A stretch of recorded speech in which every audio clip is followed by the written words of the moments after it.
E aí, pessoal, mais uma edição do nosso Impacto Geopolítico, dessa vez no feriado. Feriadão de Tiradentes, dia 21 de abril de 2022. Vocês aqui curtindo, se informando e se inteirando bem sobre as principais informações geopolíticas da semana, né? Então, vamos começar esse feriadão bem informado, bem inteirado sobre alguns dos principais fatos relevantes a nível geopolítico no mundo. Pois bem, vamos começar falando de guerra Rússia e Ucrânia? Pois a guerra entrou em uma nova fase, né? Segundo os russos. Pois bem, a guerra entrou em uma nova fase, houve recuo de tropas russas em boa parte do território ucraniano, e isso não significa, não simboliza para o líder russo, não significa como um fracasso. Isso significa como uma nova estratégia militar de libertação por parte de suas forças armadas em regiões lá da Ucrânia. Vamos entender aqui, a partir desse texto que eu acabei elaborando, vamos entender que nova estratégia é essa por parte das forças russas que simboliza uma nova fase da guerra. Pois bem, após a Rússia recuar de Kiev, capital da Ucrânia, recuar do sul, do oeste e de parte do norte da Ucrânia, Putin diz que a guerra entrou em uma nova fase. Guerra não, operação militar, porque é proibido falar esse nome guerra. Não é uma guerra da Rússia contra a Ucrânia, é uma operação militar. Com uma onda de ataques contra Donbas, região que integra as províncias separatistas de Luhansk e Donetsk. O objetivo agora, dos russos não é mais a totalidade da Ucrânia, porque a Rússia, quando iniciou essa guerra, entrou com o objetivo de dominar mesmo, de dominar a Ucrânia, de derrubar o governo ucraniano, de derrubar o Zelensky. Porém, esse objetivo não foi conseguido, não foi conquistado. E isso claramente demonstra um fracasso dessa operação militar, porque eles estimavam que em poucas semanas Kiev cairia, que o governo ucraniano cairia. Porém, a guerra já está aí há quase 2 meses e até agora o governo ucraniano sequer foi abalado, apesar de perderem porções territoriais para os russos, claro. O governo central de Kiev continua de pé e continua aí recebendo apoio armamentista por parte de nações do Ocidente. Então, o Putin ele mudou a estratégia e ele disse que agora a estratégia é libertar. Ele quer dominar, ele quer controlar, mas ele usa a palavra libertar. Ele disse que quer libertar a região de Donbas, que é a região que integra as províncias separatistas de Donetsk e Luhansk, que foram aí o estopim para o início dessa guerra. Pois bem, tá aí, a Rússia disse que agora quer focar em Donbas, quer libertar essa região, e inclusive no início dessa semana eles tomaram a primeira cidade, lá dessa ofensiva. Os russos tomaram a cidade de Kremina, que é uma cidade que fica em Luhansk, que é uma região separatista. Porém, essa cidade estava sob controle ucraniano. O governador da cidade confirmou a tomada da cidade, e segundo o próprio governador, ele disse que os soldados ucranianos resistiram bravamente por 3 semanas. Mas eles precisaram recuar e se entrincheirar mediante a força ofensiva da Rússia. Então, a Rússia acabou dominando a cidade. E como eu já tinha mencionado para vocês, a nova posição da Rússia agora é de libertar Donbas integralmente, Donbas ou Donbass, como vocês preferirem chamar. Então, apesar disso, a Rússia ainda realiza ataques pontuais no sul e no oeste da Ucrânia, em cidades como Odessa e Lviv. Os ataques são em sua maioria com mísseis. Pois bem, em um desses acordos que aconteceram, nessas reuniões de negociações entre Rússia e Ucrânia, ficou acordada que a Rússia recuaria de alguns pontos. Mas a Rússia ela recuou, ela aceitou esse recuo porque viu que a sua missão não estava dando o resultado esperado e que o fraquíssimo exército ucraniano estava conseguindo resistir ao seu poderosíssimo poderio bélico e ofensivo. Então a Rússia ela resolveu recuar, principalmente da região de Kiev e dos arredores de Kiev, em cidades como Bucha, como Bucha e Kramarik, uma coisa assim o nome da cidade. Mas a Rússia resolveu recuar dessas cidades. Em Bucha deixou um cenário desolador, né? Em Bucha, eu postei para vocês aqui no Stories a quantidade, centenas de corpos, né, espalhados, né? E a Ucrânia segue acusando a Rússia de realizar um massacre lá em Bucha contra a população civil. Já a Rússia diz que a Ucrânia estava utilizando os civis como escudos humanos e por isso aconteceu todo aquele massacre naquela cidade.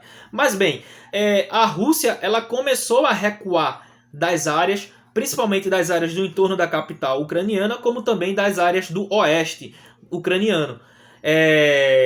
Embora a Rússia siga recuando, ela ainda realiza ataques a essas regiões, as cidades de Kharkiv, as cidades de Lviv, que é um porto seguro, né, que fica na fronteira com a Polônia e é utilizada como ponte para que os deslocados internos virem refugiados e fujam da Ucrânia.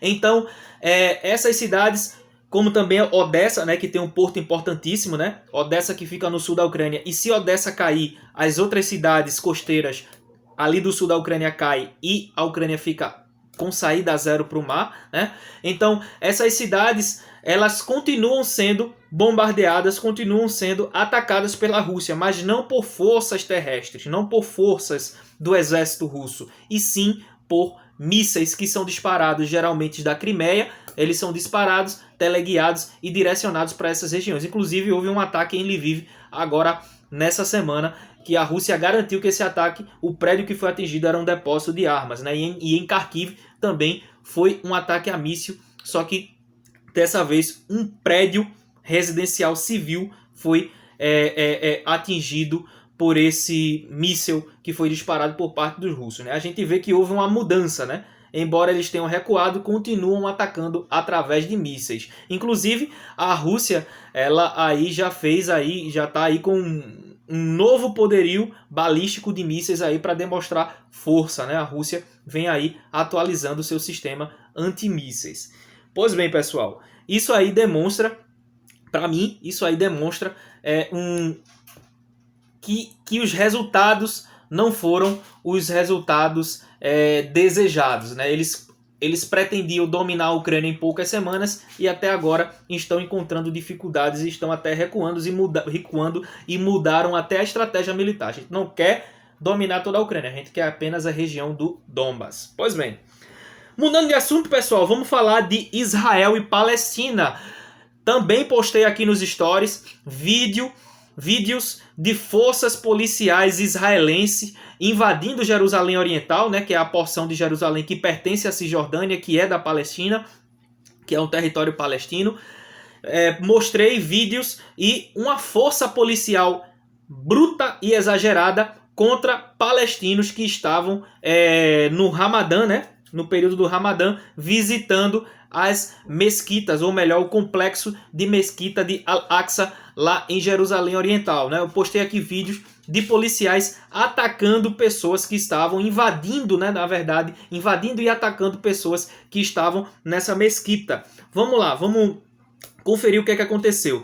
Durante o feriado da Páscoa para judeus e cristãos e Ramadã para os islâmicos, a polícia israelense invadiu a esplanada de mesquitas em Jerusalém Oriental, lá na mesquita Al-Aqsa. A polícia expulsou fiéis e feriu palestinos durante o ataque. Tudo isso para permitir a entrada de colonos judeus que queriam celebrar a Páscoa naquele local, né? A Páscoa judaica, que simboliza o êxodo do povo hebreu lá do Egito. Mas aí que fica a pergunta, o que é que judeu queria fazer dentro de uma mesquita islâmica, né? Por que eles queriam comemorar a Páscoa lá dentro? Pois bem, vou explicar para vocês. O local é sagrado tanto para muçulmanos, né, quanto para judeus, né? Os muçulmanos chamam aquele lugar de esplanada de mesquitas, enquanto os judeus chamam esse lugar de Monte do Templo. Por quê? Os judeus, eles acreditam, né, eles dizem que o templo judaico do período salomônico, né, lá no período do rei Salomão, o templo judaico ficava exatamente ali, onde está construída essa mesquita. Essa mesquita que foi destruída pelos romanos, né, na época do Império Romano. Né? Na época do Império Romano, os romanos destruíram o templo judaico de Salomão ali nessa localidade. E posteriormente foi construída essa mesquita, ou esse complexo de mesquitas, lá onde ficava o templo, né, judaico, que foi destruído pelos romanos, né, pelo Império Romano.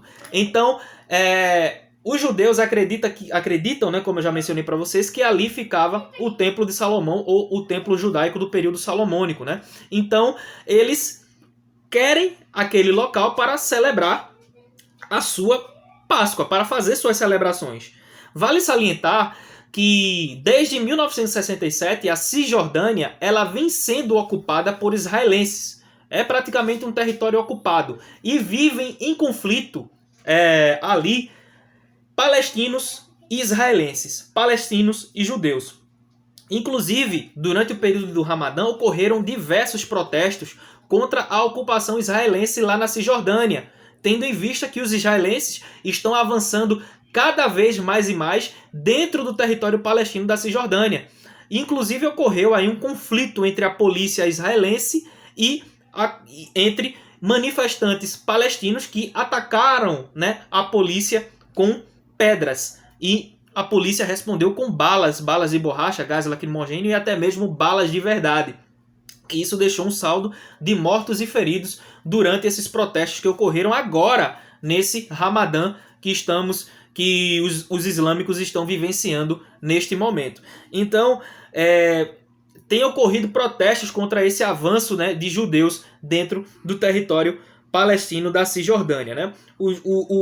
Em retaliação à invasão da polícia israelense nesse complexo de mesquitas, o grupo Hamas, que é um grupo extremista islâmico lá da faixa de Gaza, o grupo Hamas lançou foguetes a partir da cidade de Gaza contra o território israelense, né?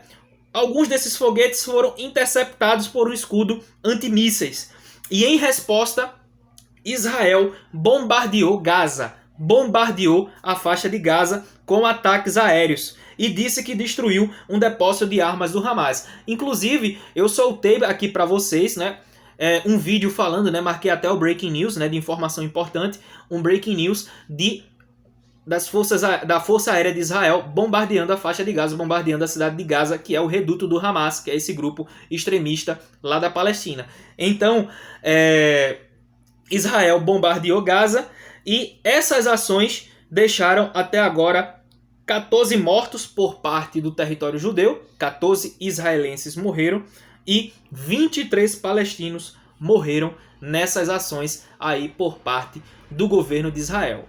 É bronca, é treta, que eu acredito que uma resolução é basicamente muito difícil, para não dizer impossível, muito difícil uma resolução disso, principalmente na questão de Jerusalém, que é uma cidade sagrada para ambas as religiões, tanto judeus como até mesmo cristãos, como também para os muçulmanos. É muito difícil uma resolução para essa questão.